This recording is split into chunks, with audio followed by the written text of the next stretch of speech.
परछाइयों का रहस्य। गांव के किनारे एक पुरानी हवेली खड़ी थी जिसे सब सन्नाटे वाली कोठी कहते थे। लोग कहते थे कि वहां की दीवारों से फुसफुसाहटें आती हैं। 10 साल के अद्वै और विहान ने तय किया कि वे आज इस राज का पता लगाकर ही रहेंगे। जैसे ही वे हवेली के लोहे के भारी गेट के पास पहुंचे, एक ठंडी हवा का झोंका उन्हें छूकर निकल गया। अद्वै ने अपनी टॉर्च जलाई और कदम आगे बढ़ाया। हवेली का मुख्य दरवाज़ा थोड़ा खुला था, जैसे वो किसी का इंतजार कर रहा हो। अंदर का फर्श धूल से ढका था और छत से मकड़ी के जाले लटक रहे थे। अद्वै ने टॉर्च की रोशनी चारों ओर घुमाई, हर कोना रहस्यमयी लग रहा था। अचानक विहान को एक आहट सुनाई दी। उसे लगा जैसे कोई उसके ठीक पीछे चल रहा है। वो रुक गया और पीछे मुड़कर देखा, लेकिन वहां कोई नहीं था। हवा में एक अजीब सी गंध थी, जैसे पुरानी किताबों और सूखी पत्तियों की खुशबू। विहान का दिल तेजी से धड़कने लगा। वे एक बड़े कमरे में पहुंचे जहां बीचों बीच एक विशाल दर्पण यानी आईना लगा था। वो आईना सोने के नक्काशीदार फ्रेम में जड़ा हुआ था। अद्वै और विहान दोनों उसके सामने जाकर खड़े हो गए, लेकिन जो उन्होंने देखा उससे उनके रोंगटे खड़े हो गए। आईना तो वहां था, पर उसमें उनकी तस्वीर नहीं दिख रही थी। अद्वै ने हिम्मत जुटाकर आईने को छुआ।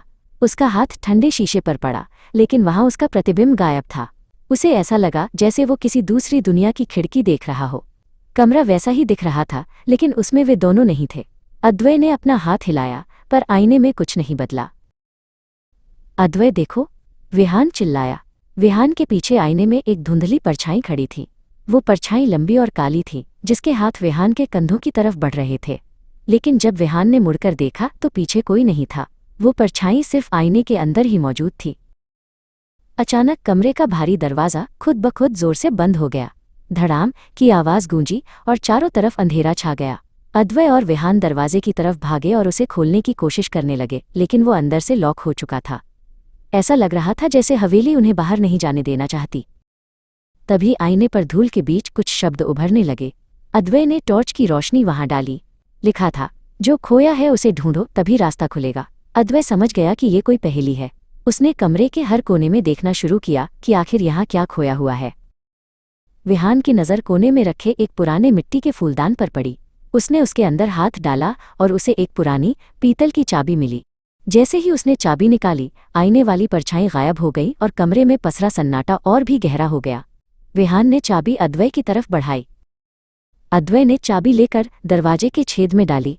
एक भारी कड़क की आवाज़ के साथ दरवाज़ा खुल गया। दोनों बिना पीछे मुड़े हवेली से बाहर की तरफ भागे। बाहर निकलते ही उन्होंने ताज़ी हवा में सांस ली। सूरज ढल रहा था और सन्नाटे वाली कोठी फिर से शांत खड़ी थी, जैसे वो अपने अगले मेहमान का इंतजार कर रही हो।